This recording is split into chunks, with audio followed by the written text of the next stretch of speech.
नाज़रीन, सिंध जे मुख़्तलिफ़ शहरनि में बोर्ड मुतासिरनि पारां सहायता न थियण ऐं पाणी नेकाल न करण ख़िलाफ़ मुज़ाहिरा करे धरना हया विया। SS न्यूज़ जे नुमाइंदनि मूजिबि बोर्ड जो पाणी नेकाल न थियण ऐं राशन न मिलण ख़िलाफ़ पीर वसण में एहतजाज कयो वियो। नौजवान इत्तिहाद ऐं सिविल सोसाइटीअ जे सॾ ते कयल एहतजाज में बोर्ड मुतासिरनि ऐं शहरियुनि बि शिरकत कई। ठरी मीरवा शहर ऐं भरपासे जे ॻोठनि मां पाणी नेकाल न थियण ख़िलाफ़ रोड ते टायर साड़े धरणो हयो वियो। लालू रैंक में लुंडरी वाह जो पाणी ओवरटॉप थियण ख़िलाफ़ इलाइक़े वासियुनि पारां एहतजाजी मुज़ाहिरो कयो वियो। जाती वेझो ॻोठ गुल मलाह में बरसाती बोर्ड सबबि सख़्त मुतासिर थियल पोरियत तबिके जे मुतासिरनि जी वाहर न थी सघी। पोरियत मुतासिर काठियारो मलाह ऐं ख़मीसो मलाह मासूम ॿाड़ा हंज में खणी एहतजाज कयो।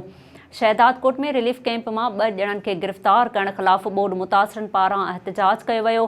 मुज़ाहिरीन चयो आहे त सिजावल जूणे जो पुलिस कैंप में घिड़ी छुटल चांडियो ऐं ज़ुल्फ़कार बिरोही खे नाहक खंभे वई ॿिन्ही खे फ़ौरी तौर ते आज़ादु करण जो मुतालबो कयो वियो।